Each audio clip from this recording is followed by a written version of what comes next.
Bueno, continuamos ahora con el tercer y último panel de este seminario sobre el populismo.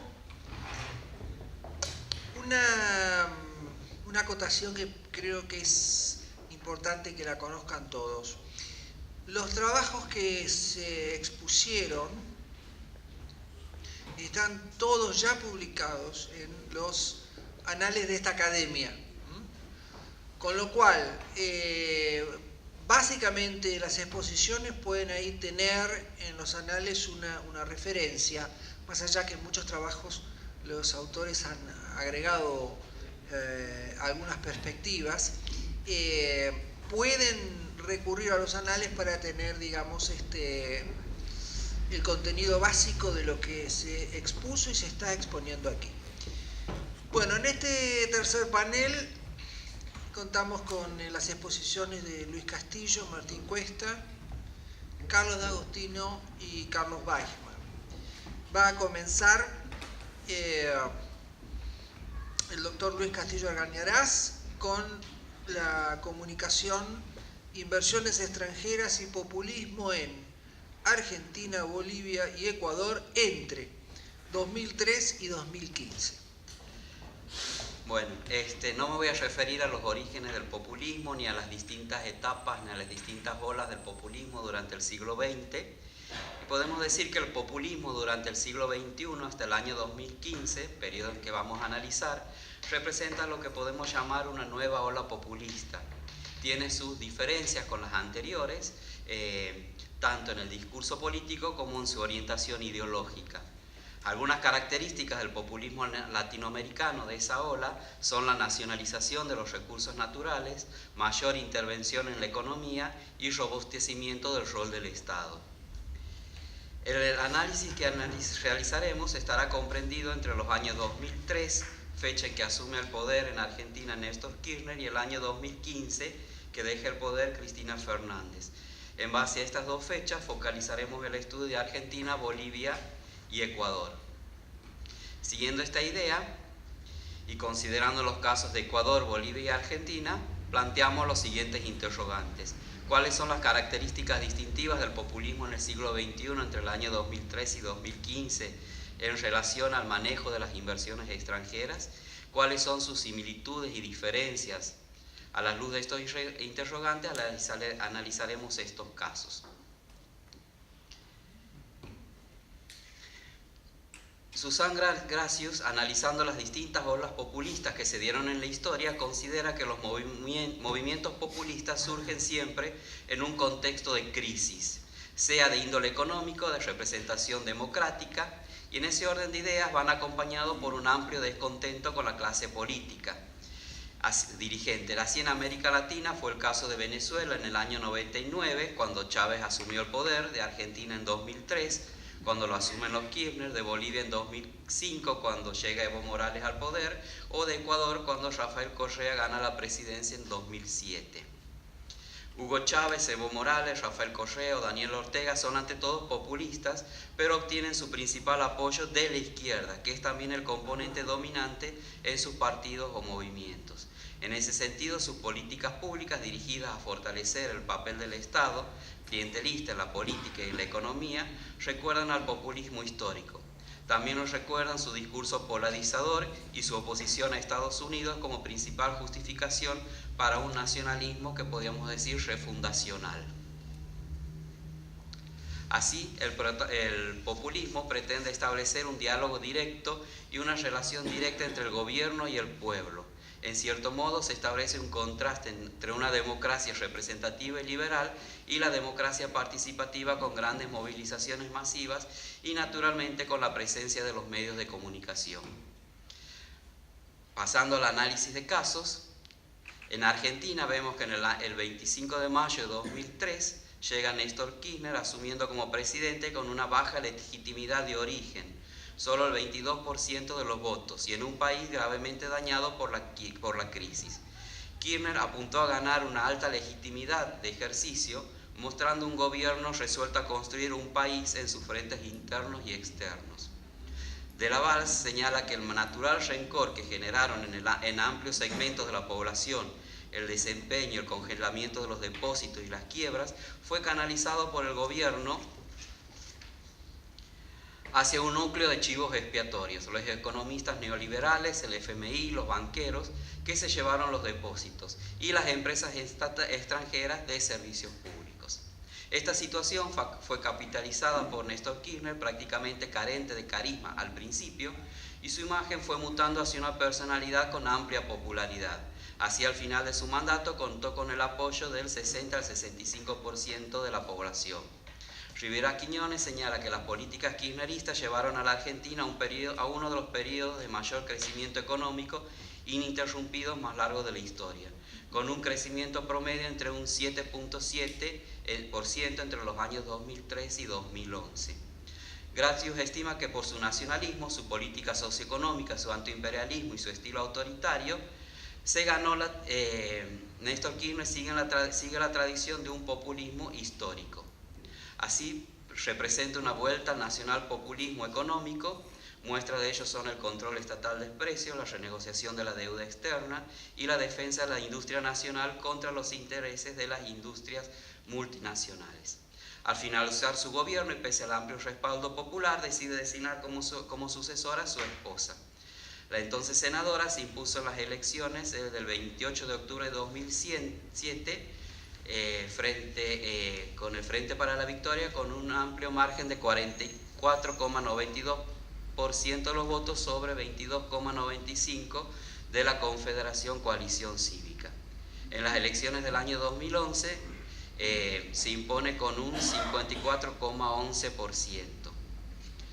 Durante este periodo que analizamos, los ingresos en inversión directa en Argentina, expresados en $1.000.000 de dólares, oscilan desde el año 2003 en 1.652 millones de dólares, en el año 2010 11.333 millones de dólares y hasta el año 2015 11.655 millones de dólares. Ahora, desagregado esos ingresos por inversión extranjera en distintos rubros, por ejemplo en recursos naturales, en el año 2007 los ingresos fueron de 2.474 millones de dólares, hacia el año 2010 de 2.559 millones de dólares y hacia el año 2014 de 3.148 millones de dólares. En el sector manufacturas, en el año 2007, 3.058 millones de dólares, en el año 2010, 4.797 millones de dólares, y hacia el año 2014, 5.807 millones. En el área de servicios, 1.990 millones de dólares, en el año 2010, 2.558, y en el año 2014, 4.490 millones de dólares. Estos son datos extraídos de la CEPAL, del informe Inversiones Extranjeras en América Latina. De acuerdo a este informe de CEPAL sobre la inversión extranjera directa en América Latina y el Caribe, la inversión en Argentina extranjera aumentó un 130% hasta llegar a 11.655 millones de dólares. Si bien el crecimiento es alto, es necesario señalar que este resultado es tomando en cuenta que durante 2014 finalmente se contabilizó en las cuentas externas argentinas la nacionalización del 51% de YPF realizada en 2012. Esta operación significó una desinversión de cerca de 6.000 millones de dólares en 2014. Sin considerar esta operación, en 2015 los flujos de inversión extranjera habían sido muy similares a los del 2014. De la Valls también señala que las empresas petroleras europeas cuestionaron las políticas instrumentadas por el gobierno para controlar la inflación, en particular la imposición de retenciones móviles a las exportaciones de petróleo y el congelamiento de los precios de gas natural en la boca del pozo. Algunas empresas se retiraron de injustadas del país e iniciaron reclamos legales ante los tribunales internacionales, principalmente el CIADI. Hubo algunos intentos de retirarse del CIADI, pero finalmente Argentina permanece dentro de lo que es este Tribunal del Banco Mundial de Inversiones Extranjeras. En su relación con las empresas extranjeras inversoras, el gobierno de Cristina Fernández tuvo su punto culminante con la expropiación de Repsol, que tiene en su discurso, cuando envía el mensaje al Congreso, tiene algunos puntos que dice: es precisamente la recuperación de la soberanía hidrocarbúrica de la República Argentina. Realmente somos el único país de Latinoamérica, y yo diría, dice ella, casi del mundo, que no maneja sus recursos naturales. Pero hubo motivos más fuertes aún para tomar esta decisión. Finalmente esto se aprueba como ley 26.741.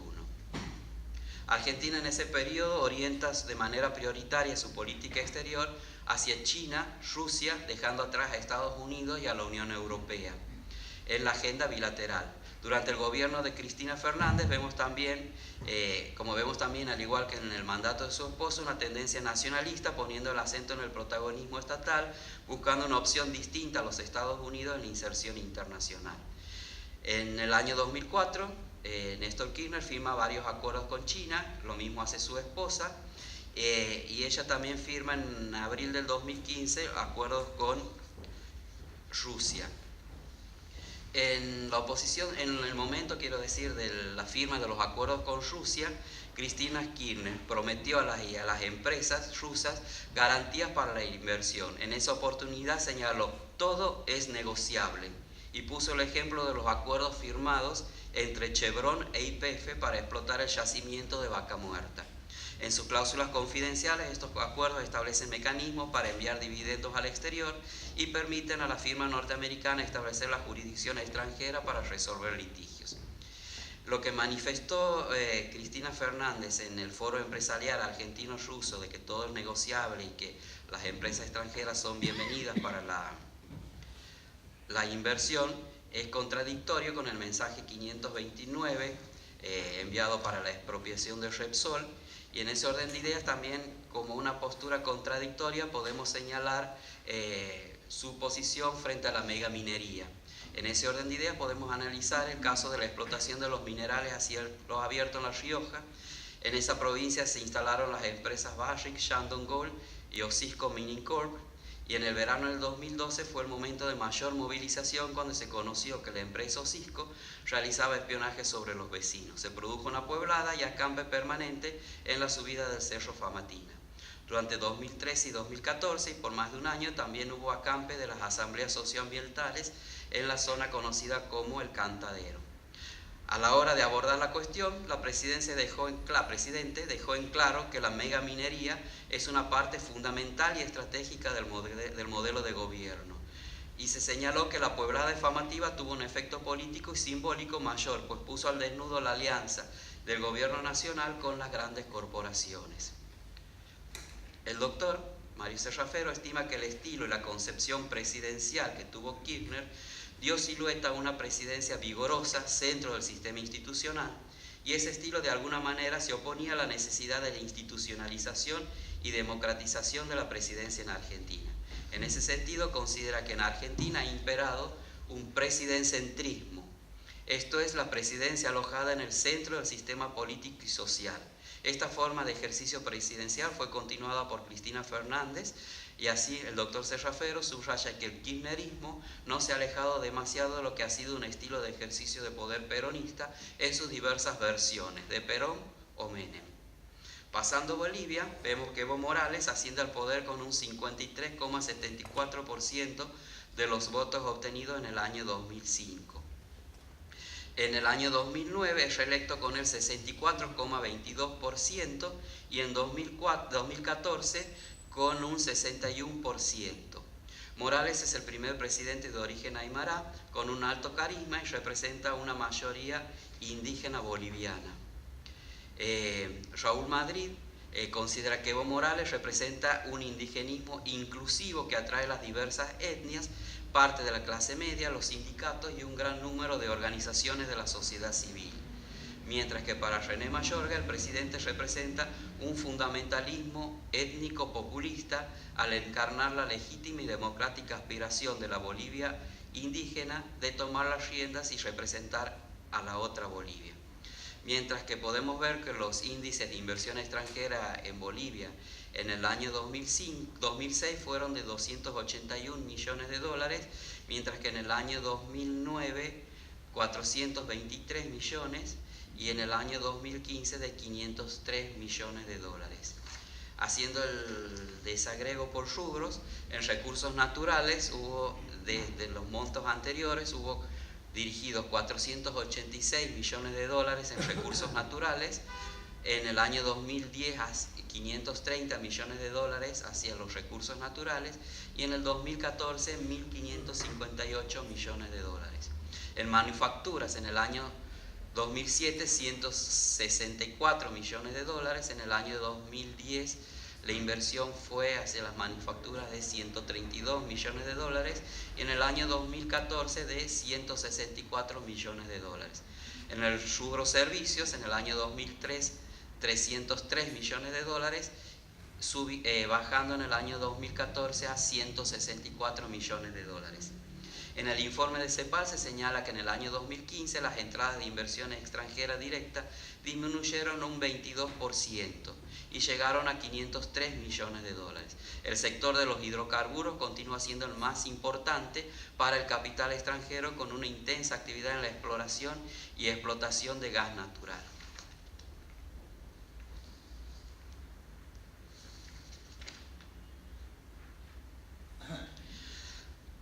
Diversas empresas, sobre todo petroleras, se dedicaron a la inversión en Bolivia. Por ejemplo, Tecpetrol, Repsol, la empresa rusa Gazprom, entre otras.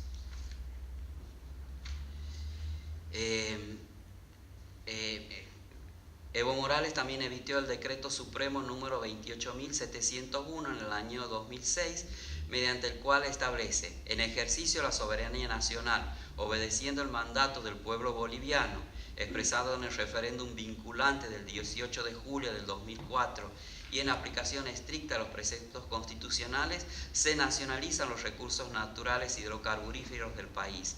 El Estado recupera la propiedad, la posesión y el control total absoluta de esos recursos. Eso está en el artículo 1. Mientras que en los considerandos hay referencias a la lucha histórica de las naciones, movimientos sociales, pueblos originarios, heroicas jornadas de lucha a costa de su sangre, recuperar nuestra soberanía, reconquistar nuestra riqueza. Estas frases en un decreto presidencial evidencian que Evo Morales se coloca a la cabeza de una revolución popular indígena que reclaman otro tipo de Estado, de identidad y de democracia. Isabel Moreno considera que uno de los pilares del proyecto de refundación de Bolivia es la nacionalización de los recursos naturales.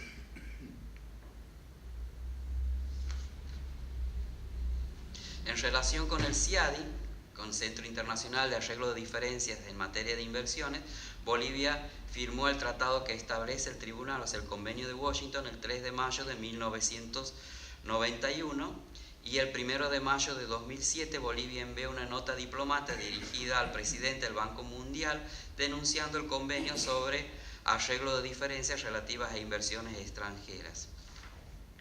Y en la página web de la Cancillería boliviana, entre las razones para denunciar el acuerdo del CIADI, consideran que, según el presidente Evo Morales, el CIADI solo sirve para castigar a los pueblos y toma partido por empresas transnacionales que no cumplen sus contratos. Por esta razón se tomó la decisión junto a las naciones que forman parte del ALBA. Esto es lo que dicen ellos, ¿no? Ecuador. Rafael Correa Delgado gana por primera vez las elecciones presidentes en el Ecuador con un 56,67%. 67%. La Constitución de Ecuador fue modificada en el año 2008 y se le permite ser reelecto presidencial en el año 2009 con un 51,99% de los votos sobre un 28,24% que obtuvo su opositor. En febrero de 2013 gana nuevamente las elecciones presidenciales con un 57,17% y asume su tercer gobierno, que ya lo finalizó. Los ingresos en inversión extranjera directa durante la presidencia de Correa son, por ejemplo, en el año 2007, 194 millones de dólares, en el año 2010, 165 millones de dólares, en el año 2015, 1.060 millones de dólares. En el tema recursos naturales, en el año 2008 la inversión es de 265 millones de dólares, en el año 2012 243 millones de dólares, en el año 2015 408 millones de dólares. Sector manufacturas, 2.898 millones de dólares, mientras que en el año 2015, 261 millones de dólares. En el rubro servicios, en el año 2008, 594 millones de dólares y baja en el año 2015 a 390 millones. En el informe de CEPAL se destaca que en el año 2015 en Ecuador la inversión extranjera directa aumentó un 37% alcanzando los 1.060 millones de dólares. El sector petrolero sigue siendo el principal receptor, pese que en el 2015 el monto que concentró disminuyó al 32%, seguido de la industria manufacturera con un 24% de total.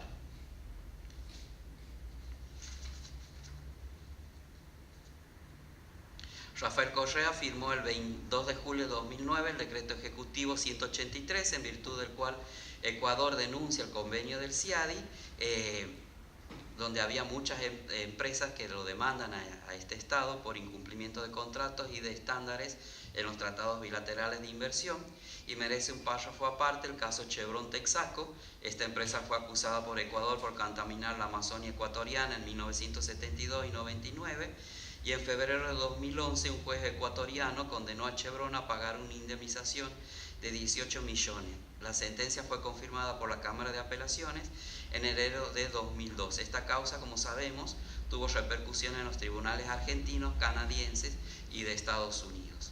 El presidente Correa promulgó en el 6 de mayo de 2013 el decreto 1506, que establece una comisión de auditoría integral de todos los tratados bilaterales de inversión.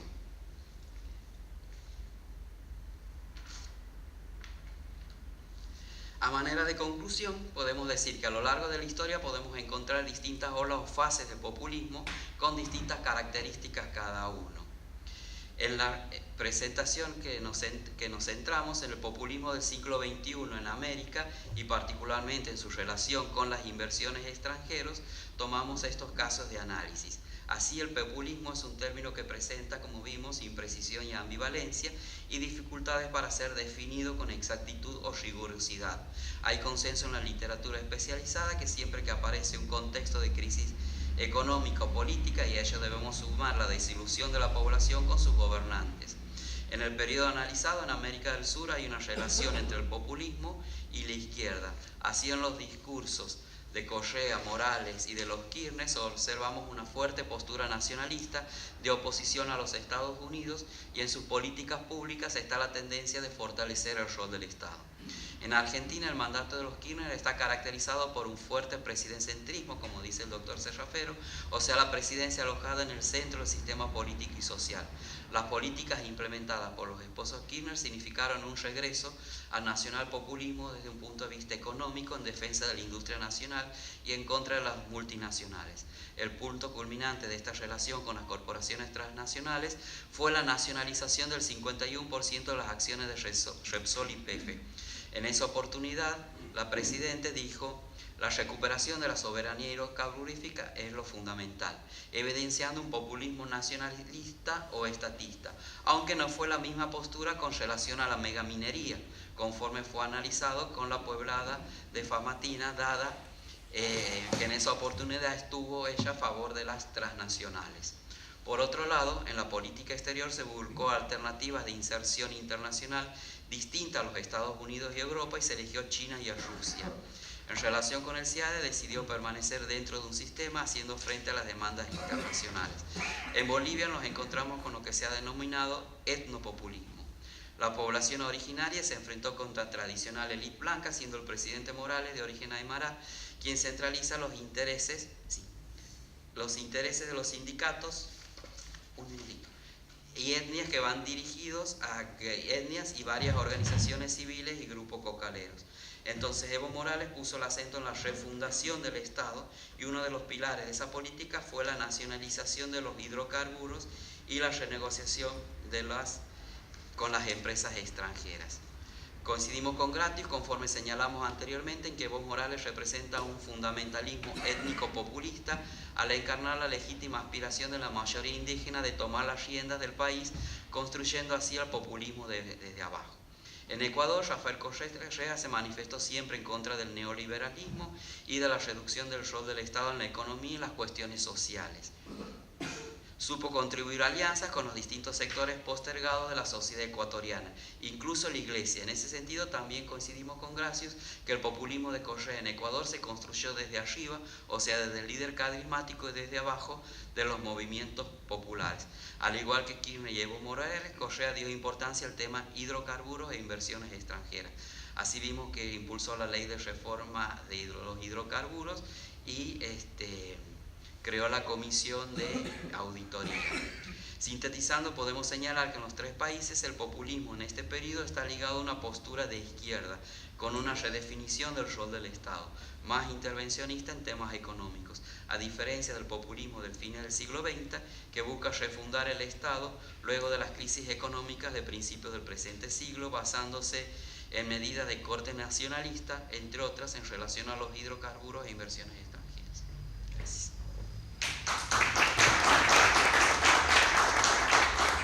Muchas gracias, doctor Castillo. Tiene ahora la palabra doctor Martín Cuesta, que nos va a hablar sobre los límites macroeconómicos y una mirada a los populismos latinoamericanos.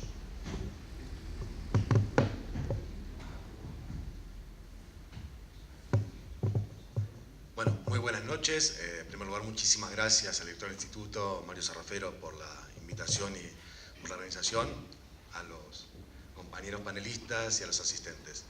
Bueno, voy a ser breve porque creo que andamos escaso de tiempo, Mario, así que vamos rápido. Achiqué un poco la presentación inclusive durante el día de hoy. Esto es una visión impresionista latinoamericana acerca de la macroeconomía, de los populismos y de, bueno, hablaban Santiago y Raúl y Horacio en el panel primero acerca de las oleadas, bueno, de la oleada de mediados del siglo XX y la oleada del siglo XXI. Pásame, por favor. En este sentido, con lo que planteo como en este breve trabajo, que está más extenso en los anales, es una comparación impresionista de las características de la economía política populista a mediados del siglo XX en Latinoamérica y en el siglo XXI. En un aspecto me toco con lo que dice Luis acerca de las inversiones extranjeras y obviamente Carlos, que da el marco más general. Hay unos supuestos implícitos en las economías populistas, las economías políticas. Uno es la distribución de la riqueza o el ingreso, que no es lo mismo, pero vamos a tomarlo como lo mismo para ir rápido. Esto implica que los sectores populares incrementan su participación en el ingreso de la riqueza del país. Por otro lado, esto se ve tanto en los populismos de mediados del siglo XX y del siglo XXI, y me voy a atar ahora solamente al modelo de la restricción externa. ¿Qué es esto? Es un modelo de Dornbusch, que está complementado por el modelo Jory Brown de Stop and Go en su momento, que trata básicamente así, voy a ser muy breve. La macro populista se basa en grandes líneas, en una expansión del mercado interno, lo que es un incremento de la demanda agregada. El incremento de la demanda agregada genera, a ver, me tomo 30 segundos. En el primer corte estábamos hablando con Carlos Weidman y Carlos Newland acerca del pensamiento económico del peronismo, asumiendo que existía o no en ese debate. Y me acordé de algo, hay un discurso filmado de Perón, no sé si en la filmación del 71 o anterior, del 60 y pico, donde Perón habla del círculo virtuoso del consumo interno y cómo se dinamiza la economía a partir de incentivar el consumo local. Que es muy parecido a lo que se escuchó algunos años atrás de Axel Kicillof, de démosle que consuma y consumo, y el aumento del consumo beneficia. La macropopulista que estamos viendo nosotros en Latinoamérica, mediados del siglo XX, principio del XXI, básicamente es un incremento de la demanda agregada, y esto impacta, según el modelo de Dornbusch, en las cuentas externas, porque tarde o temprano hay un problema en la balanza comercial. Aumentan las importaciones, porque hay un componente fuerte de esa demanda agregada que tiene componente importado, más allá del efecto inflacionario, generando un problema en la balanza comercial que termina impactando en la balanza de pagos o la cuenta corriente, con lo cual hay un problema externo, una restricción externa al crecimiento populista. Voy a utilizar como herramienta básica el Gini. El Gini es una medición de la desigualdad de ingresos. Puede haber también una desigualdad en la distribución de la riqueza, pero prefiero usar la de ingresos, para esta presentación y quiero cerrar con una discusión muy actual sobre pobreza, desigualdad, crecimiento y populismo. Muy bien. Algunos tips básicos de los populismos a mediados del siglo XX, Vargas, Cárdenas, Perón, etc. Se supone una redistribución del ingreso, pequeño problema, no hay Ginis para mediados del siglo XX, no se medía. Pero se lo puede más o menos estimar, calcular en base a datos de la evolución de los salarios reales, el aumento de salarios reales, la creación de empleo y el crecimiento de la estructura sindical en estos periodos, claramente, o sea, en eso estamos hablando de básicos, ¿sí? Y un direccionamiento de las alianzas políticas hacia las estructuras sindicales y las masas obreras. Es la democracia de masas de Germania, etcétera, etcétera. Es lo mismo que vemos con Cárdenas y con Vargas en otros países. Básicamente es el modelo de Brown. Vamos a la otra diapositiva que veamos, hay algunas diferencias con el populismo del 21. Hay una mejora en la distribución del ingreso. Hay una caída en la pobreza también. Pero hay una diferencia de las oleadas que hablaba Santiago esta mañana. Porque los populismos a mediados del siglo XX se dan en el paso de sociedades más o menos agrarias a sociedades más o menos industriales. El populismo del siglo XXI no se da en el paso de una sociedad a otra. En todo caso, el colapso de sociedades industriales a sociedades del siglo XXI que son diferentes, más a lo que hace Silvia, hacia servicios, hacia informática. Y las alianzas políticas de estos populismos del XXI son amplias. No son tan restringidas, tan sectorizadas a los sectores obreros. Veamos unos Ginis para ejemplificar. Acá, al igual que Luis, utilicé los datos de la CEPAL. Los Ginis de algunos países latinoamericanos seleccionados, tenemos claramente Argentina, Bolivia, Brasil, Ecuador, Venezuela y Uruguay, que lo puse como para ver cómo venía a la mano. Claramente, los populismos del siglo XXI bajaron la desigualdad. El índice de Gini cae. Venían altos en los 90, van subiendo en los 90, llegan a un punto límite, después, a partir del 2001-2009, empiezan a caer. En Uruguay es un caso más estable, pero cae claramente después de 2006. Uno podría decir, los populismos reducen, ¿sí?, la desigualdad. Pasemos a la otra, por favor, Anastasia. Veamos países no populistas latinoamericanos. A menos que alguien aquí en la sala me diga que Chile, Colombia, ¿sí?, y Perú son populistas en el siglo XXI, cosa que es medio dudoso. Vemos que también cae la desigualdad. Tanto en Colombia como Chile como Perú, vemos que en el siglo XXI baja la desigualdad. En Colombia hay una especie de meseta, sube un poquito en 2004-2005, pero la tendencia es hacia la caída en el siglo XXI. Entonces, esto que en alguna literatura vio el populismo del siglo XXI como un efecto igualador con sus políticas para caer el Gini, no cae el Gini por políticas, sino que es un efecto más bien regional. Pasemos a la otra, que es el PBI. Acá cuando vemos, lo que tenemos en toda la región es un crecimiento del PBI, muy importante, liderado, si se ve bien, por el crecimiento brasilero. Este crecimiento del PBI está más bien relacionado con la caída de desigualdad. Ahora, ¿en qué medida? Dejemos esa discusión para después. En el modelo clásico de Dornbusch, la restricción externa limita la posibilidad de distribución de ingresos en el largo plazo y de crecimiento en el largo plazo, básicamente impactando en la balanza externa, la balanza comercial. Saqué la diapositiva, pero créanme, en todos los países populistas de Latinoamérica, a partir del 2008-2009, la balanza comercial se transforma en negativa. Pero como decía un profesor, Daniel Heyman, cuando se está acabando el dinero, que es eso cuando cae la balanza comercial, hay que conseguir dinero de alguna parte. ¿De dónde se consigue? Una es la variante de Luis. Pásame la otra, Anastasia, por favor. La inversión extranjera directa. Esto es lo que en el medio plazo nos da una de las claves para entender el crecimiento con distribución del ingreso. Observamos nuevamente que Brasil lidera la inversión extranjera directa, está Argentina, tenemos a Ecuador, tenemos todos con rangos positivos. En el gráfico Brasil distorsiona por el tamaño de inversión extranjera directa, pero en todos los países se da un marco de ingreso de inversión extranjera directa durante el periodo populista. Pero no solamente eso permite el ingreso de dinero a estas economías. Anastasia, pasame la otra. Estos son las remesas del exterior. Si observamos, vemos que liderando las remesas del exterior lo tenemos a Brasil y Ecuador. Pero la naturaleza de estas remesas son diferentes. A ver, las remesas del exterior, ¿qué integran? ¿Por cómo están compuestas? Primariamente, en el caso latinoamericano, se trata de ciudadanos que están en el exterior que envían dinero a sus países de origen. Claramente Ecuador lidera acá. En el caso brasilero, es cierto que debe haber muchos brasileros que están en el exterior enviando dinero a Brasil, pero lo que está pasando ahí es que se están contando también los dividendos de las multinacionales brasileras, las multilatinas brasileras que mandan remesas, nuevamente permiten el telegrama.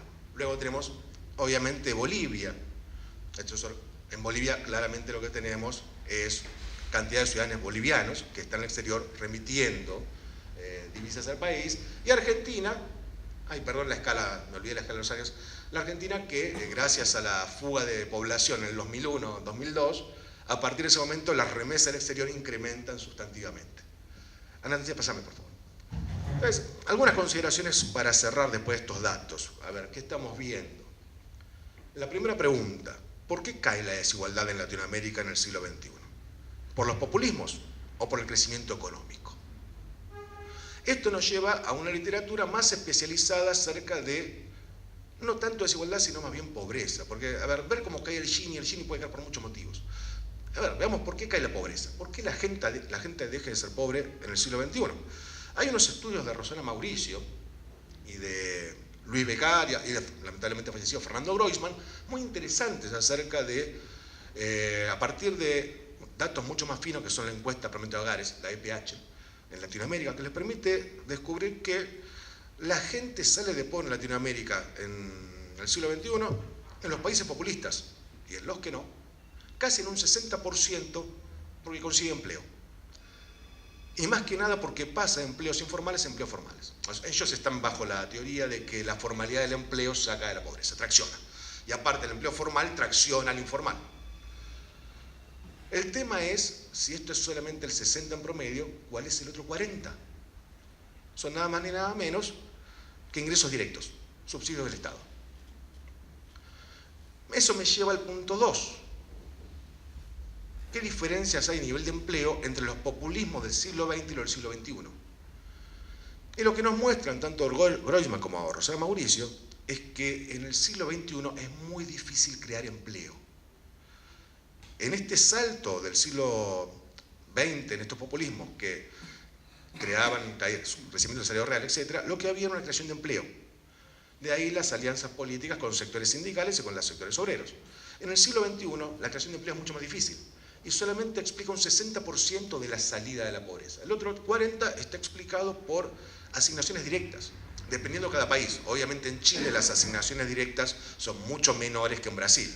A ver, el programa chileno de asignaciones directas a familias pobres es muy reducido, mientras que la beca familia de Brasil es mucho más amplia, pasando por la UH en Argentina o los casos venezolanos.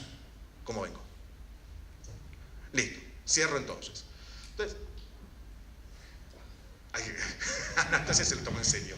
Bueno, entonces digo, hay alianzas políticas derivadas de los límites macroeconómicos.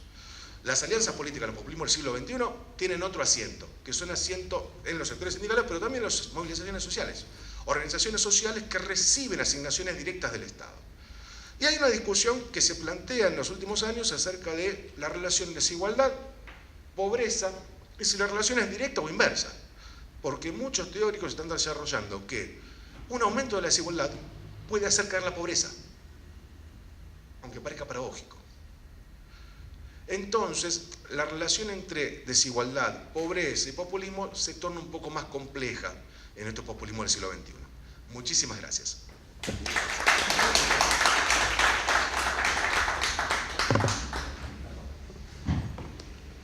Muchas gracias, doctor Cuesta. Bueno, sigue ahora en su exposición el doctor Carlos D'Agostino con la presentación Populismo Norte-Sur, el caso italiano. Realmente es un día difícil porque esta semana ustedes conocen el contexto italiano del día de ayer, en que cayeron por efectos de la crisis política estructural que tiene Italia las bolsas de Milán, de Londres, de Madrid y de Frankfurt. La caída estrepitosa del seguro de prima, etcétera, lleva a una situación que en una semana fue designado un ministro que proponía a un ministro de Economía vinculado a la situación del escepticismo y contra el euro. Ni siquiera renunció el día lunes y fue designado un nuevo funcionario que adhiere a la posición del Fondo Monetario Internacional. Estamos evidentemente en una situación en Italia, después de las elecciones del 4 de marzo, de alta conflictividad. Y este resultado, por Máximo Franco, el editorialista del Corriere della Sera, quien dice que nos enfrentamos a las elecciones más populistas de la historia de Italia. Si en 1994 Silvio Berlusconi ya se erigió en la vanguardia del populismo europeo, ahora la diferencia es que la manera de actuar ya se ha instalado en todo el espectro. No queda ningún partido político que no sea populista. Si ustedes ven el mapa siguiente, van a poder ver la situación en donde se ubica el norte, la llamada Liga del Norte ahora, porque cambió 4 veces de denominación, y el sur con el movimiento 5 Stelle, bueno, y la centro izquierda en los colores que está en el mapa. Muy bien, ¿cuál es mi tesis o mi formulación principal? Consiste en el tratamiento que le ha dado la academia, es decir, varios autores, al tema del populismo en Italia. Es decir, para algunos el populismo es un falso concepto. Hoy se ha hablado mucho acá del carácter laxo y polisémico del populismo. Para otros el populismo directamente no existe.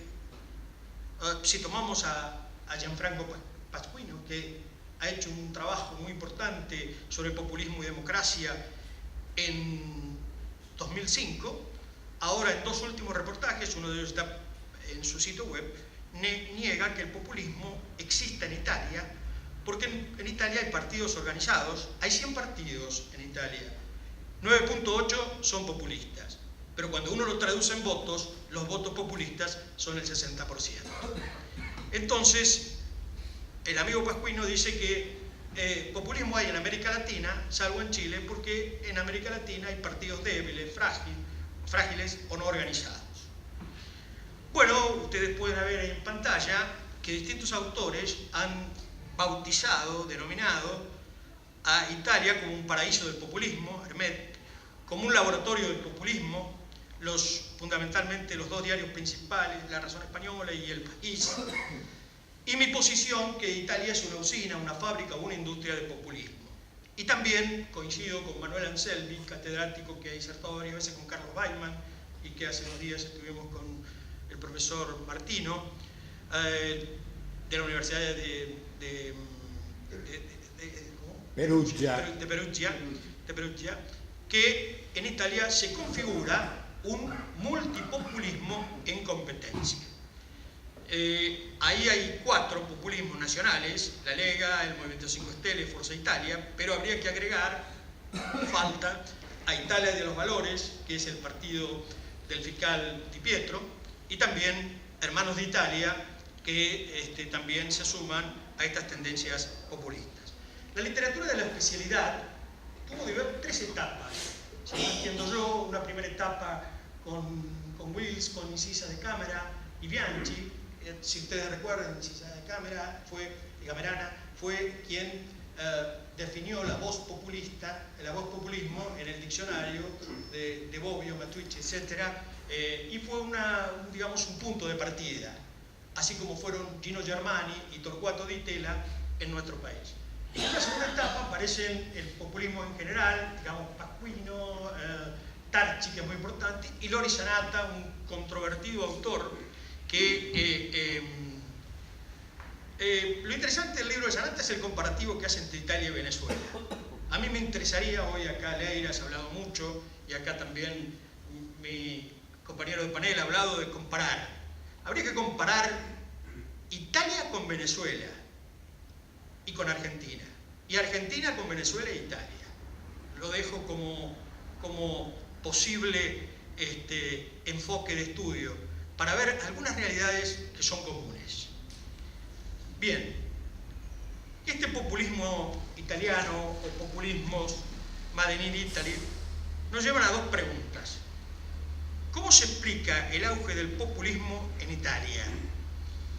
¿Por qué Italia marcha a la vanguardia de los populismos europeos, al igual que Grecia y Checoslovaquia? Y aquí viene un tema. André Malraux decía muy bien que muchas veces las preguntas fundamentales son mucho más importantes que las respuestas. Pero aquí hay que analizar por qué causas hay ese multipopulismo en competencia. Y las hemos dividido en tres niveles. Causas regionales, causas globales, causas regionales y causas locales. Entre las primeras se ubica la globalización, que aquí habló Leiras, y los efectos que produce la globalización, el cambio tecnológico, el impacto de del modo de producción en el mundo del trabajo. Y las regionales son la Unión Europea. En ello tenemos que destacar que la crisis mundial en este momento tiene su epicentro en Europa. La crisis de los regímenes políticos, si tenemos en cuenta que de 27 países, excluyo Malta porque este es un dato, no puse la referencia ahí, de 27 países que integran la Unión Europea, menos Malta, que no está incluido en este estudio, 21 pertenecen al populismo tanto de extrema derecha como de extrema izquierda. Por supuesto son menores los de extrema izquierda porque se dan en Podemos, en Syriza y en la Lega del Norte, que está muy discutido su naturaleza política. Entre las causas regionales es importante esta afirmación.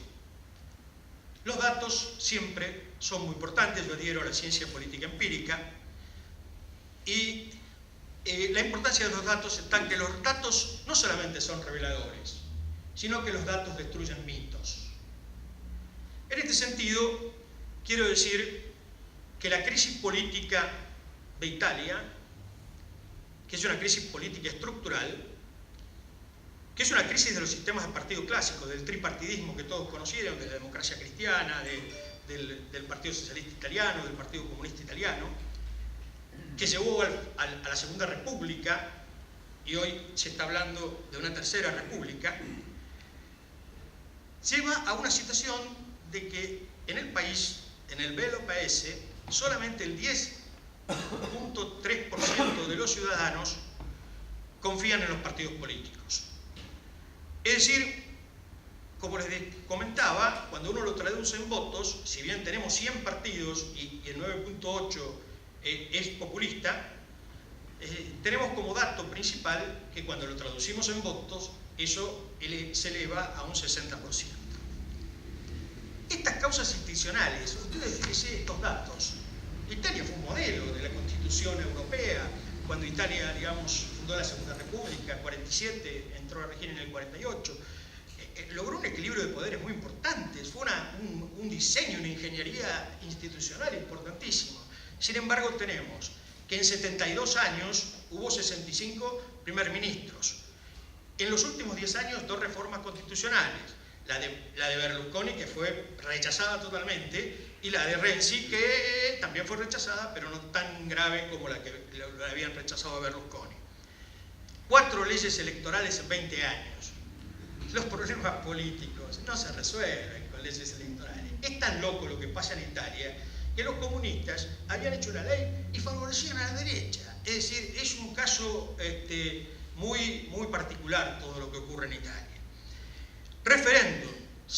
En 72 años celebraron 70 referéndums. Acá se ha hablado mucho de la democracia directa. Bueno, Italia, como muy bien dice el ABC, diario monárquico español, es el país de los referéndums. Es decir, el pueblo italiano lo que se ha cansado es de lo que se llama la casta política y sus privilegios. La casta política, por ejemplo, el movimiento de los 5 estrellas dice que es los políticos, los jueces, la burocracia, las sociedades secretas. ¿Qué efectos produce esta crisis institucional? Bueno, una democracia frágil y partidos débiles. ¿Surgirá una tercera república? Lo dejo como flotando en el aire. Las causas económicas y sociales. Todos aquí saben, sería una falta de respeto frente al amigo López Murphy acá que está presente, hablar del milagro italiano 1 y del milagro italiano 2. Todos saben que Italia era un país agrícola y se convirtió en una potencia industrial. Todos saben que Italia es la 8ª economía mundial y es la 3ª economía de la zona euro. Todos saben que Italia es la 2ª potencia industrial del mundo. Pero ahí están los equilibrios económicos, solamente ustedes pueden ver PIB, exportaciones, gasto público y negrita, inflación 1.5. Vamos a los desequilibrios.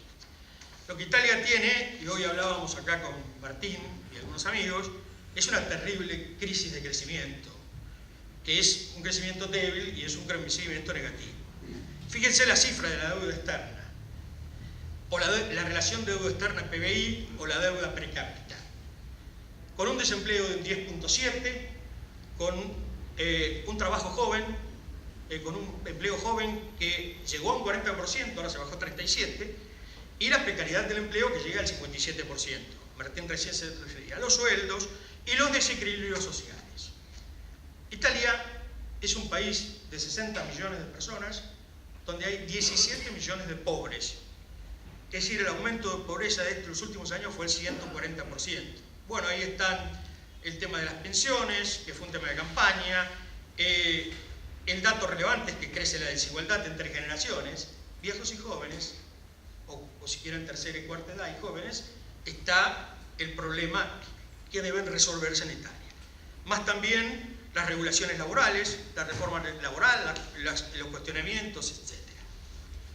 Ahora vamos, esta primera parte, para terminar esta primera parte, antes de entrar al tema del populismo norte-sur, fíjense ustedes la clase de populismos que existen en Italia en este momento. Esta es una elaboración propia, puse primero regionales y nacionales. ¿Por qué? Porque primero hubo algunos políticos populistas, como el caso de Palmiro Togliatti, estas son citas de Laclau, o Enrico Berlinguer, ¿no? Y algunos califican el periodo de Bettino Craxi a Berlusconi como 20 años de populismo, es decir, hubo una serie de populismos regionales que se constituyeron primero que los nacionales. Aparece después el neopopulismo, el populismo neoliberal, el populismo mediático, telepopulismo, el populismo del norte, del sur, derecha, izquierda, ultraderecha, centroizquierda, izquierda-derecha, centroizquierda. Y el populismo sui generis, como algunos plantean con el caso del movimiento 5 estrellas. Muy bien, y el populismo digital. Ahí ustedes ven antecedentes del populismo remotos y próximos, que son los que ya mencionamos. Con respecto a los remotos, hay un artículo muy interesante de Umberto Eco, Pericles el populista, que después él lo cita en su libro El arte de falsificar la historia. Eso es altamente interesante porque hay que tener mucho cuidado con las categorías. Los populismos son un fenómeno de mediados del siglo XX y del siglo XXI. Y para no incurrir en anacronismos o falsas categorías, debemos entender que los populismos son fenómenos políticos modernos y deben ser analizadas con categorías políticas que estén situadas en contexto y pensadas en contexto. Ustedes vieron que todos aquí han dicho distintas posiciones con el carácter polisémico del populismo, se ha enfatizado en el liderazgo, se ha enfatizado en la estrategia, Leiras habló de los movimientos sociales y políticos, y cuando hablamos de movimientos sociales y políticos, tenemos que hablar de Gino Germani y de Torquato Di Tella, de mi amigo Torquato Di Tella, a quien le agradezco que en una oportunidad me contó que él estuvo presente en la reunión de la London School, donde se discutieron cuántas categorías de populismos existían, y Margaret Cannon, una autora liminar del populismo, dijo que existían 6, y Will dijo que existían 24, y terminó con risas la reunión. Bueno, esta situación de los populismos remotos que ahí yo planteo, que para algunos van de la Faccia Popular, uno en Roma, el Partido Popular, hasta desde los Gracos hasta Julio César. Es decir, hay que tener mucho cuidado con las etiquetas y las, digamos, como forma uno puede caracterizar o caratular a los populismos en general. Bueno, voy a los caracteres. En el mundo italiano se da el populismo norte, sur, izquierda, derecha. Se caracterizan por ser populismos euroescépticos, antisistema, antipolítica, algunos. Pero siguiendo el criterio de Carlos Weidmann, fundamentalmente prevalece el esquema del nacionalismo económico y prevalece el clivaje, de eso va a hablar Carlos seguro, entre patriotas y globalistas, o nacionalistas o globalistas, ¿no? Aparece también el tema de la inmigración, el racismo, la xenofobia, el mar, el malestar, el detrimento, la democracia directa, digital, el ecologismo. Al tema puntual del populismo norte-sur. Sócrates decía, frente a una realidad, ¿qué cosa es esto? ¿De qué se trata esto? Yo en este sentido sigo a la profesora Ruth Woodward y fundamentalmente a Pérez Galindo, a Sloat, que está ahí, a Weizmann y a Anselmi. Esta profesora dice que existe el populismo de derecha que prevalece en el norte y centro de Europa y que ataca a las élites en cuestiones nacionalistas o muy conservadoras, y su primo de izquierda, más presente en el sur, que se centra en el capitalismo y la globalización cuando critica al llamado establishment. Esas categorías, estas características generales que presenta el populismo norte-sur, tienen, como ya dije, el nacionalismo como beta común, el nacionalismo, el clivaje nacionalista-globalizadores, Weizmann y Anselmi, y los nacionalismos económicos y de inmigración, y, como dice Anselmi muy bien, son en el norte permanentes y en el sur recurrentes. Muy bien, ahora caractericemos a cada uno de ellos.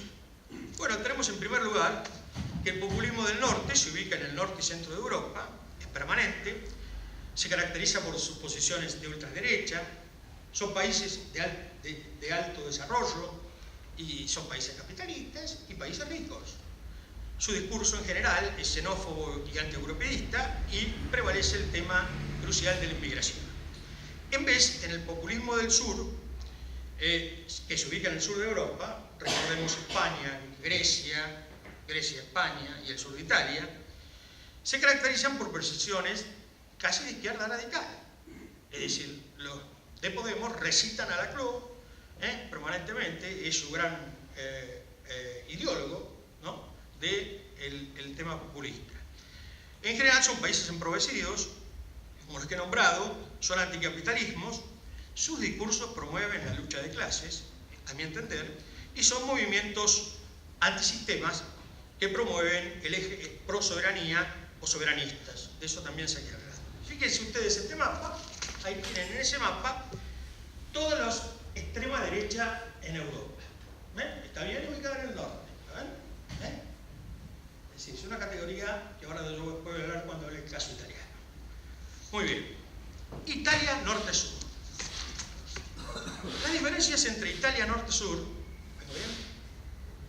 Bueno, son históricas, geoeconómicas e ideológicas.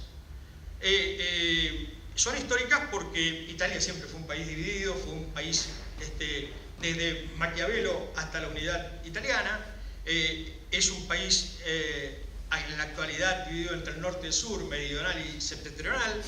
Las razones geoeconómicas son las que ya he enunciado, las razones ideológicas también las he enunciado, y miren el mapa cómo quedó la situación.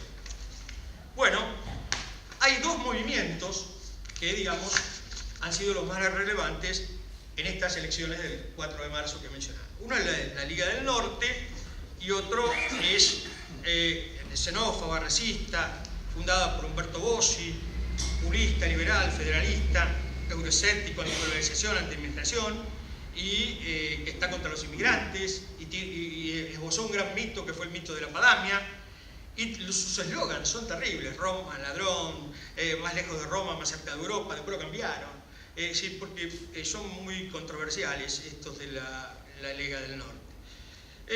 Primero el norte, igual que el amigo Trump, primero la Padania, primero los italianos.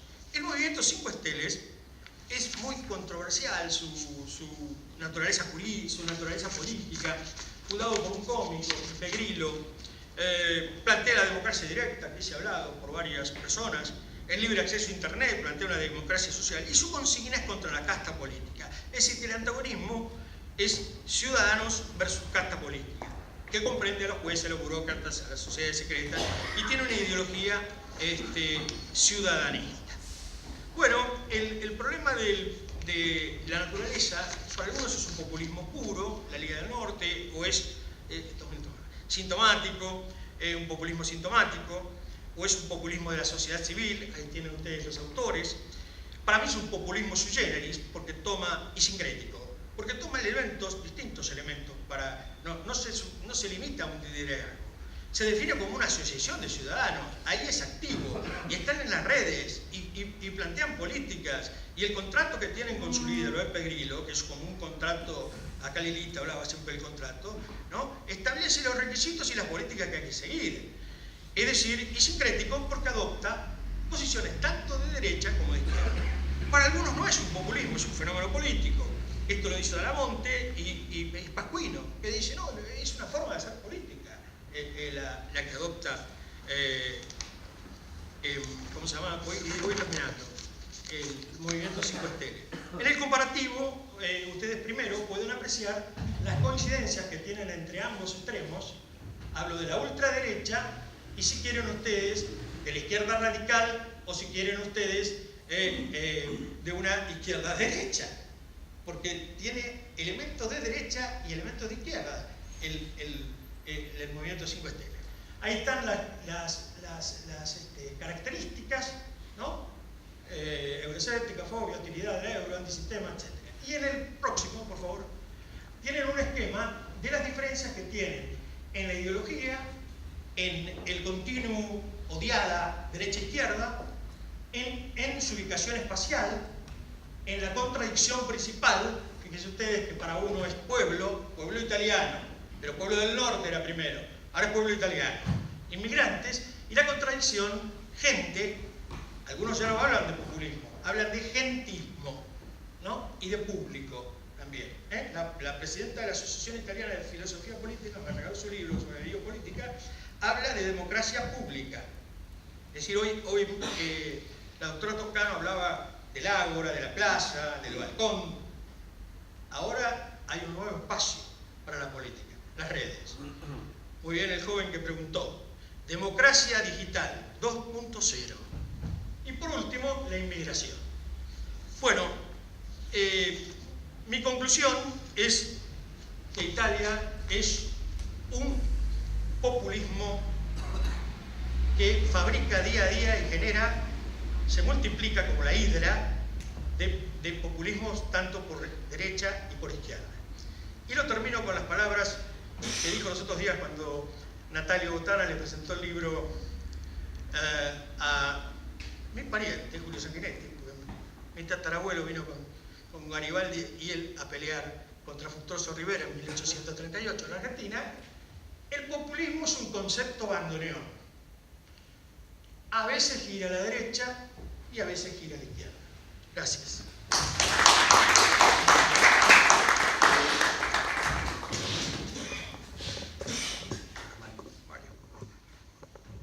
Sí, bueno, ahora vamos a escuchar la última comunicación de este seminario y el doctor Carlos Weisman va a cerrar justamente este encuentro con la presentación de la economía política del populismo, y valoramos mucho la presentación del doctor Weisman porque él es un miembro externo del instituto, está en la Universidad de California y viene unos meses aquí en la Argentina, y nosotros tenemos el lujo de contar con su presencia. Muchísimas gracias, le agradezco muchísimo esta invitación. Aquí querría hacer tres cosas. Bueno, ante todo, uno de los lugares comunes del debate público y también académico de los últimos años es que este es el siglo del populismo. Y inmediatamente, después de decir eso, se dice, bueno, pero no sabemos muy bien qué es el populismo. En esta charla querría hacer tres cosas. En primer lugar, discutir lo que propongo como 4 tipos de populismo, norte y sur, y aquí me refiero no a Italia, sino al planeta, y de derecha y de izquierda, o sea, imagínense los 4 cuadrantes. Y aclaro, lo que querría discutir es que, por lo menos desde el punto de vista de la ciencia social, que es el que me interesa a mí en particular, no es muy útil considerar el populismo como una forma de discurso. O sea, un líder que plantea que él representa los intereses objetivos del pueblo contra los enemigos del pueblo, internos y externos. Los conceptos no son verdaderos o falsos, son útiles o inútiles, o más o menos útiles. Y desde el punto de vista de la ciencia social, cuando planteamos cuánto sirve un concepto, la pregunta es ¿cuánto sirve para la generación de proposiciones empíricas falsificables? Y a mi juicio, el populismo como discurso no es extraordinariamente útil para este propósito, simplemente porque el populismo como discurso se aplica a políticos, partidos, movimientos y regímenes de derecha, centro e izquierda, y en regímenes democráticos, autoritarios o totalitarios. Entonces, un concepto que se aplica tanto a Roosevelt en Estados Unidos, como planteaba Carlos hoy, Togliatti en Italia, francamente no me parece terriblemente útil. Por lo tanto, lo que yo propongo, o la manera en que yo uso el concepto, es para entenderlo como un régimen o un programa institucional, no como un tipo de discurso. Ese es mi primer punto. El segundo punto, ya explicando cuáles son las propiedades comunes que yo encuentro en los movimientos, regímenes o partidos populistas entendidos como régimen o como programa institucional, encuentro 2 propiedades comunes a los populismos norte y sur, izquierda y derecha, que son, en primer lugar, un fuerte nacionalismo económico, por ejemplo, el nacionalismo de sustitución de importaciones como política de industrialización en América Latina, el fuerte mercantilismo de Donald Trump, el anti-europeísmo de Marine Le Pen o de Cinque Stelle. Digamos, primero, fuerte nacionalismo económico. Y en segundo lugar, la concepción plebiscitaria de la democracia. O sea, existe tal cosa como la voluntad popular que representada por el movimiento, partido o líder populista. O sea, la democracia plebiscitaria se opone a la concepción liberal republicana de la democracia. Ahora bien, este es mi segundo punto. Planteo entonces que estas propiedades son comunes a estos 4 tipos de populismo, que incluye todos los casos contemporáneos, de Marine Le Pen a Nicolás Maduro, Donald Trump, Víctor Orbán, etc. Y en las últimas décadas solamente excluiría a los populismos globalizantes de América Latina, estilo Menem o Fujimori, aunque yo no creo que el de Menem haya sido extraordinariamente globalizante, pero eso es otra discusión.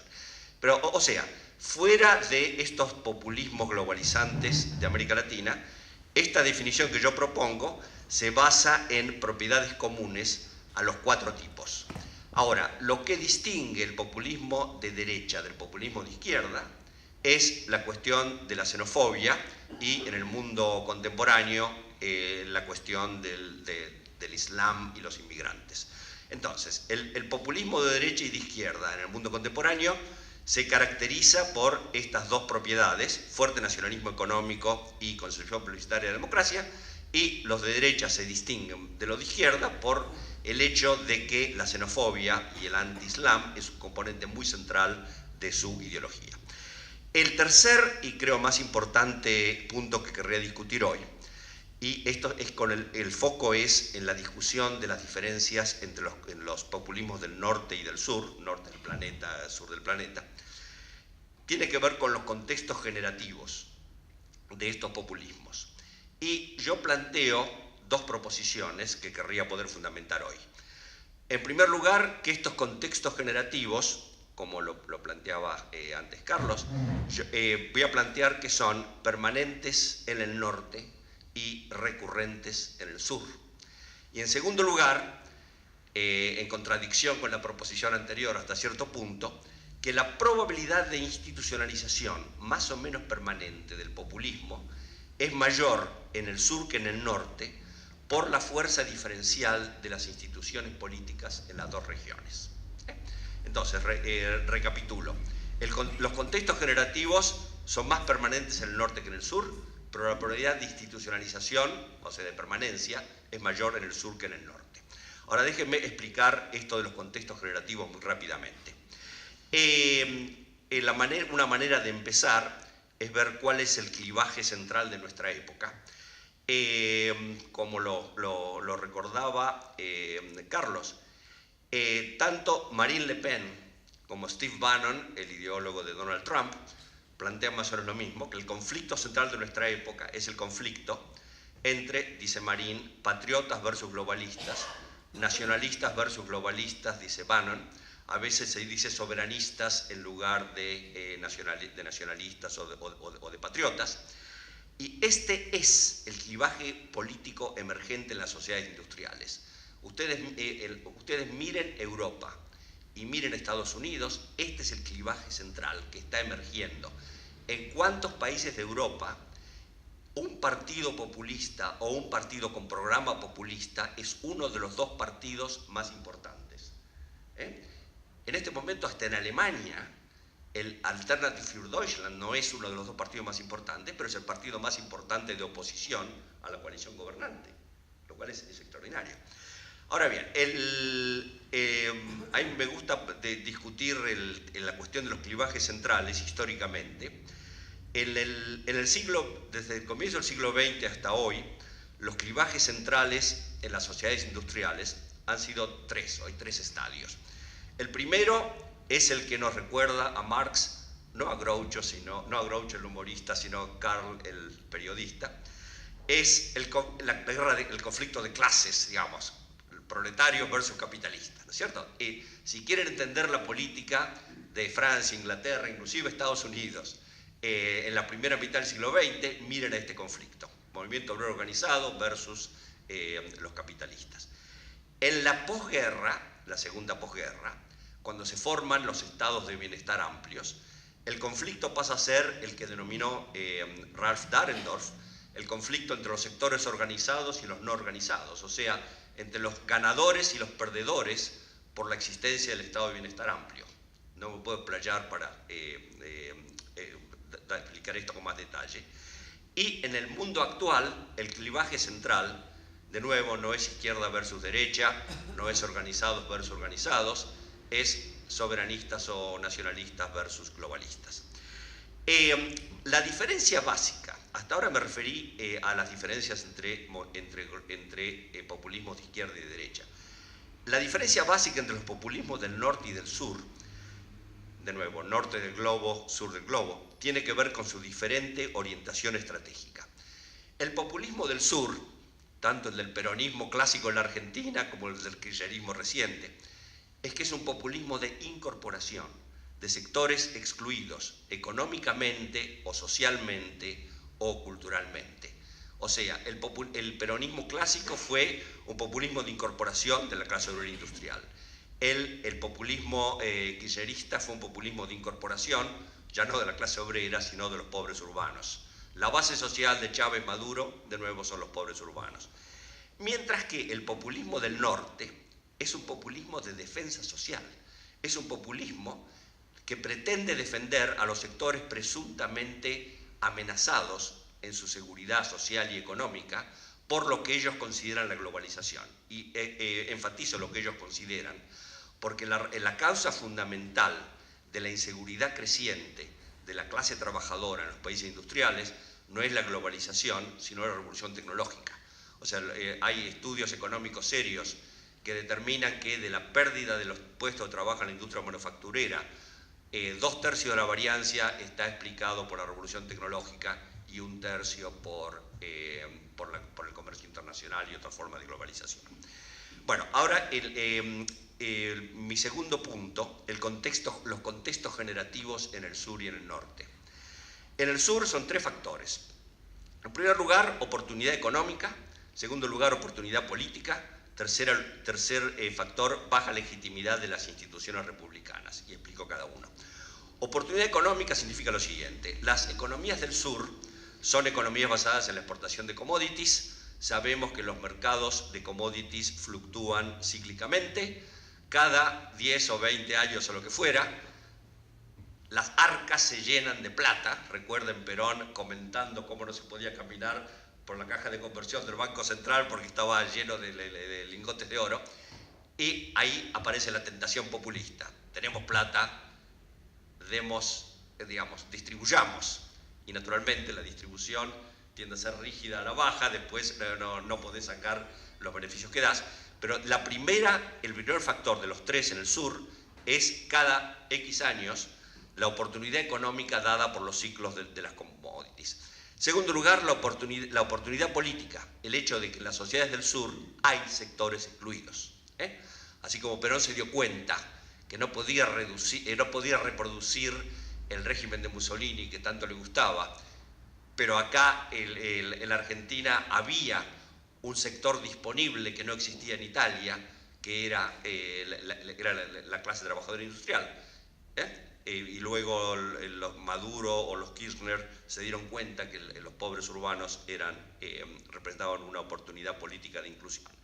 Y en tercer lugar, la baja legitimidad de las instituciones republicanas, lo que implica su falta de eficacia. Y aquí subrayo instituciones, porque lo que tiene baja legitimidad en nuestras sociedades no es los individuos, los políticos, no es los partidos, son las instituciones como tales. O sea, la creencia por sectores muy grandes de la población que las instituciones no son las más apropiadas para satisfacer sus intereses. ¿Cuál es el contexto generativo del populismo en el norte? Dos factores, no tres. En primer lugar, la existencia de amenazas, tanto económica y política, al nivel de vida e inclusive la vida de la gente. La amenaza económica es naturalmente la revolución tecnológica y la globalización, pero el argumento de los populistas es que es la globalización. Intuitivamente tiene muchísimo sentido plantear que si, como plantea Trump, si desaparecen los puestos de trabajo en la industria manufacturera o los salarios de los trabajadores de la industria manufacturera no aumentan, debe ser por las importaciones chinas. Los chinos producen productos más baratos que los norteamericanos que desplazan a los nuestros, o gracias a NAFTA las empresas norteamericanas se relocalizan en México para después exportar a Estados Unidos. Eso es más intuitivamente comprensible que plantear la revolución tecnológica. O sea, la gente entiende más eso como causa, más que la digitalización, la robotización, etcétera, etcétera. Y también hay una amenaza política que es mucho más fuerte en Occidente que en las sociedades industriales del norte que en la del sur, que es la amenaza yihadista, que es una amenaza real. Ustedes buscan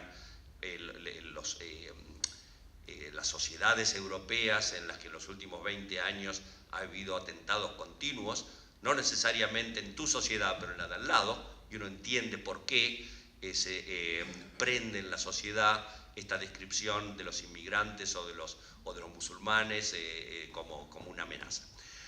El segundo factor es la percepción de la ineficacia de los políticos y los partidos para enfrentar estas amenazas. Y aquí subrayo, en el norte no se trata de una baja legitimidad de las instituciones como tales, como en el sur, sino de los políticos y los partidos, que es una diferencia muy pero muy grande, y es la que explica la segunda de las proposiciones que quiero discutir. Bueno, no sé cuántos minutos tengo. Bueno, ok. Quiero mencionar un poquito el concepto de disponibilidad. O sea, que hay sectores disponibles a los que uno puede tratar de integrar. ¿Fueron 15 minutos? Bueno, entonces simplemente lo menciono. Ok.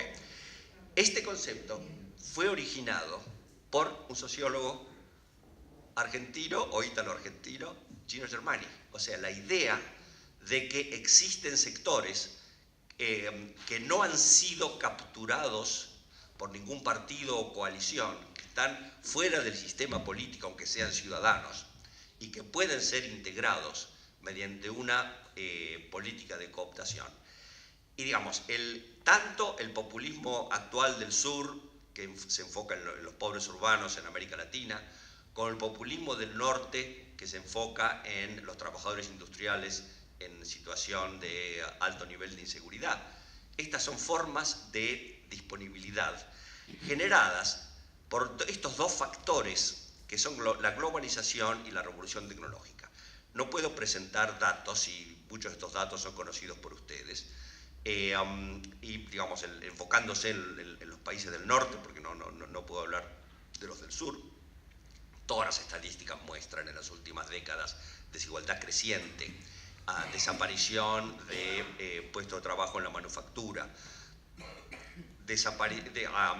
disminución del porcentaje de la fuerza de trabajo sindicalizado, importancia creciente de la brecha digital, y esto quiere decir lo siguiente, que cada vez más hay una altísima correlación entre competencia digital y salarios. Hay cifras de Estados Unidos que son realmente impresionantes, de modo que los trabajadores que pierden puestos de trabajo en la industria, que generalmente eran muy bien pagados, con excelentes beneficios, etc., no tienen las capacidades técnicas que les permitirían transferirse a los sectores en expansión con altos salarios de la nueva economía, que requieren un alto nivel de competencia digital. Bueno, no puedo seguir explicando esto, pero básicamente el punto con el que quiero terminar es que, como planteé antes, estas condiciones generativas son, hoy lo van a ser en los próximos 20 años, permanentes en el norte y recurrentes en el sur. Permanentes en el norte porque esta situación de amenaza económica para la clase trabajadora y otros sectores próximos, digamos, que están disponibles, entre comillas, la amenaza yihadista y la falta de eficacia percibida de los políticos y los partidos tradicionales van a ser permanentes en el norte. La tentación populista, por otra parte, es recurrente en el sur cada vez que hay un excedente de recursos producidos por los ciclos del comercio de commodities. Sin embargo, debido a la fuerza diferencial de las instituciones, es más probable que un régimen híbrido de estilo populista se institucionalice en el sur que en el norte. Y con esto quiero hacer un comentario final, que es la siguiente. El populismo tiene inestabilidad intrínseca. Por lo siguiente, si se institucionaliza, pasa a ser otra cosa. O sea, los regímenes populistas que se establecen en sociedades democráticas reducen la calidad de estas democracias, transformando democracias más o menos republicanas, muchas no logran mucho, en democracias de muy baja calidad, democracias plebiscitarias.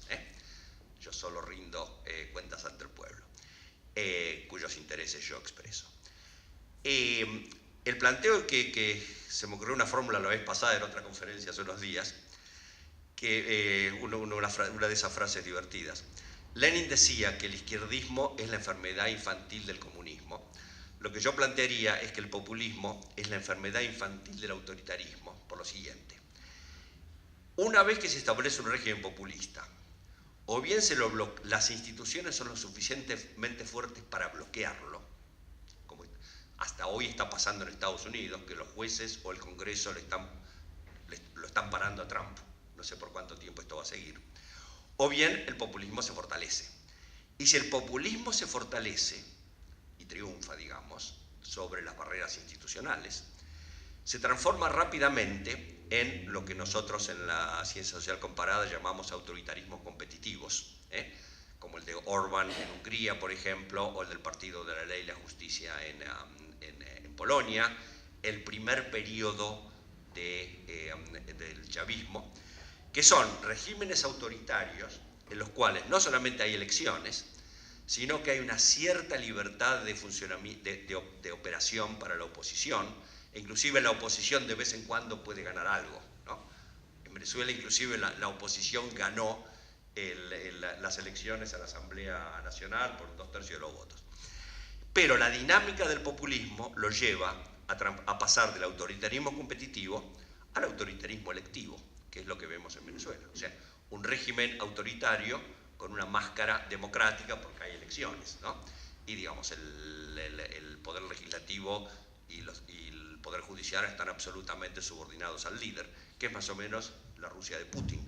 De modo que el planteo que estoy haciendo es que el populismo, digamos, la democracia plebiscitaria, si las instituciones no bloquean su desarrollo, necesariamente transita primero hacia el autoritarismo competitivo y finalmente al autoritarismo electivo. Por lo tanto, el populismo tiene una inestabilidad intrínseca. Y si tengo tiempo de plantear una pregunta que a mí personalmente me apasiona, es la de si estamos, por lo menos en los países del norte y posiblemente en los países del sur, en un momento durkheimiano. Aquellos de ustedes que hayan frecuentado a Durkheim recordarán que Durkheim explicaba absolutamente todo, desde el suicidio hasta la religión, sobre la base del concepto de integración social, ¿no es cierto? O sea, cuán fuertes son los lazos sociales, cuán débiles, que unen a los individuos con otros individuos, porque los individuos derivan, digamos, desde sus intereses a sus valores y sus actitudes, de los lazos sociales que tienen con otros individuos. En la década de los 60 apareció un libro de William Kornhauser sobre la sociedad de masas, el que él planteaba que la causa última de los totalitarismos, tanto el comunismo como el fascismo, era la falta de integración de sectores básicos de la sociedad, digamos, que estos sectores constituyeron la base social tanto del comunismo como del fascismo. Este argumento fue inmediatamente refutado por expertos en la historia de los países a los que él se refería, que mostraron no, digamos, la base del nazismo no fueron los individuos sueltos en disponibilidad, con lazos sociales debilitados, sino la clase media baja, los granjeros, gente muy integrada en la sociedad, miembros de organizaciones que representaban sus intereses, etc. En el caso del comunismo, el comunismo no fue un régimen proletario, el comunismo en Rusia fue un régimen campesino, los campesinos fuertemente organizados en comunidades campesinas. O sea, el argumento de Kornhauser era empíricamente falso. Pero la pregunta que uno se hace es si no estamos en un momento durkheimiano en el norte, en el sentido de que las consecuencias comunes de la globalización y de la revolución tecnológica es el debilitamiento de los lazos sociales de sectores muy importantes de la población. Si ustedes ven en Estados Unidos, que es lo que yo más conozco, pero cosas parecidas suceden en varios países de Europa Occidental, la declinación de la proporción de la fuerza de trabajo en la industria manufacturera en los últimos 30 años es apabullante. Y estos individuos, liberados entre comillas por el sector manufacturero, ¿qué puestos de trabajo consiguen? Trabajos de muy baja calidad, que en muchísimos casos son trabajos temporarios, o trabajos de servicios no calificados que hacen que estos individuos acumulen una insatisfacción y un resentimiento social impresionantes. Y, digamos, a nivel psicológico, este tipo de transición implica una destrucción de las identidades profesionales del individuo. El individuo que era tornero durante 30 años se define a sí mismo como tornero. Digamos, si Pierre desaparece en los puestos de trabajo como tornero y este tipo termina trabajando en McDonald's sirviendo hamburgers, el tipo se siente terriblemente fracasado, ¿no? Y no tiene nada en común con los otros que trabajan con él en McDonald's, digamos. Ese tipo de, digamos, esto es pasto del resentimiento que genera una base social más o menos permanente para movimientos populistas. Aquí termino.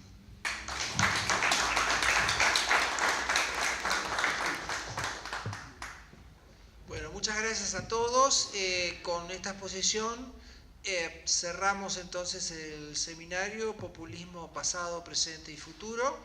y les agradezco nuevamente su presencia a todos. Muchísimas gracias.